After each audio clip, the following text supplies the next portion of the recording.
Oh yeah, big dogs gotta eat.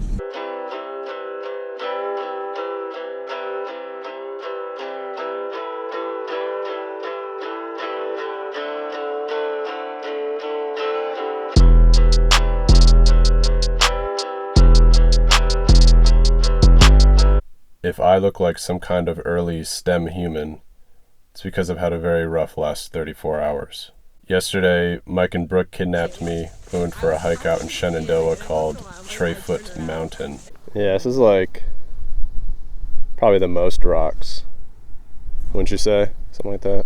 Definitely the most rocks. Of the rocks I've seen, it's the most. It is a surplus of rocks. Like, they definitely could give some of these away. It was meant to be an easy recovery day, just USDA choice, grass-fed hiking, all walking. That being said, I still feel like I won. Smoked them. After that, we went to a brewery. Shout out Pro Renata. Got back pretty late. Tried to get a little sleep so I could wake up at the ass crack of dawn again. Drive straight through the morning all the way to Pisgah Forest so I could get an early start to my day today at noon.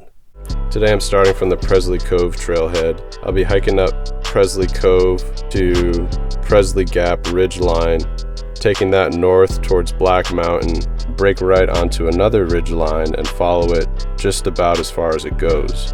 Over Muleshoe Gap, Deep Gap, Poplar Lick, McCall, Wagon Road Gap, Sandy Gap, Sharpie Mountain, Simpson Gap, and then finally Turkey Pen Gap. From there I'll cross down to Mills River, over Pounding Stone Mountain to Laurel Mountain, and down through Horse Cove Gap, Squirrel Gap, Wolf Ford, then making my way to Buckhorn Gap so that I can regain the first ridgeline again at Clawhammer Mountain and cross over to Black Mountain and then drop down Pressley Cove to finish the day. I call this the Pressley Ridge Lollipop.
I've now entered the Enchanted Forest.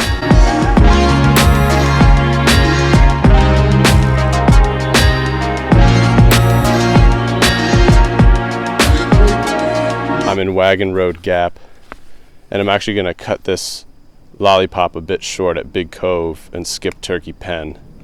It's already a little past 2:30, and I just really don't want to be out here in the dark today. I don't feel like it.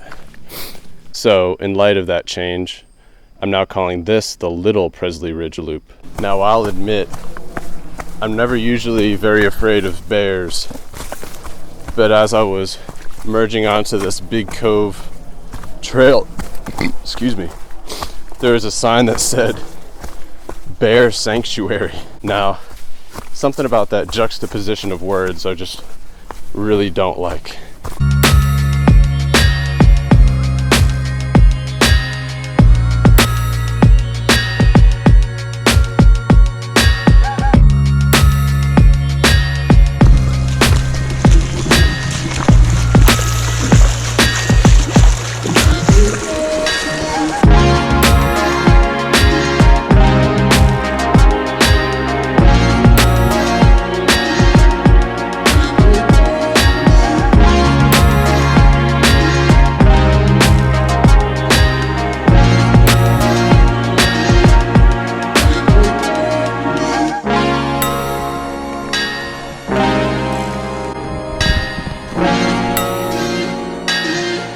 So I just got a little confused. I backtracked that way about a half mile or so. That stream crossing I thought it was crossing Wolf Ford already, but I think it was just some unnamed tributary. I neglected to look at what color the trailblazers were. This kind of stuff happens when you're alone and you start getting tired. You start zoning out a lot, and or also second guessing yourself. It's pretty normal. I actually got the compass and map out for a little bit back there. It's a really good thing I cut my Lollypop route short, because I just passed through Buckhorn Gap and I'm already at almost 17 miles. So the route I had in mind would have been way longer. The most important thing you can have when you're doing this kind of stuff on your own is a good sense of intuition. When to cut it, when to turn around, stuff like that. I took double barrel sausage McGriddles to the face for breakfast this morning, and I think that is finally starting to catch up to me. It is getting dark out, but I do have a while yet before sunset. However, dropping down into Pressley Cove, it'll be a lot darker in there. But it looks like I'm almost at the summit of Clawhammer. From there, all I have to do is get up to Black. That's my high point for the day. And then the rest of the way out is like 98% downhill. Looking forward to that. That was the summit of Clawhammer. Now I'm dropping down to the Cole with Black Mountain.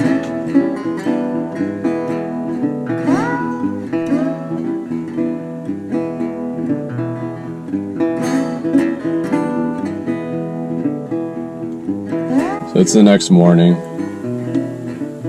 By the time I got back to the car, I was at 21 miles, so way over what I thought I was going to be doing yesterday. I got pretty beat up. The descent from Pressley Gap in the dark was, the word that comes to mind is harrowing. I was slipping all over the place because my feet and legs were so tired. They had the dexterity of Ziploc bags filled with yogurt, and a couple times I slipped and I thought to myself, okay, just sit down a second, stop your legs from wobbling, and immediately just started falling asleep. I think I was just so run down on sleep. Anybody that's hiked in the dark in that kind of situation knows that when you're focusing on just a small like headlamp or flashlight spotlight and everything is dark around you, your brain just like starts to close in on that, and you just start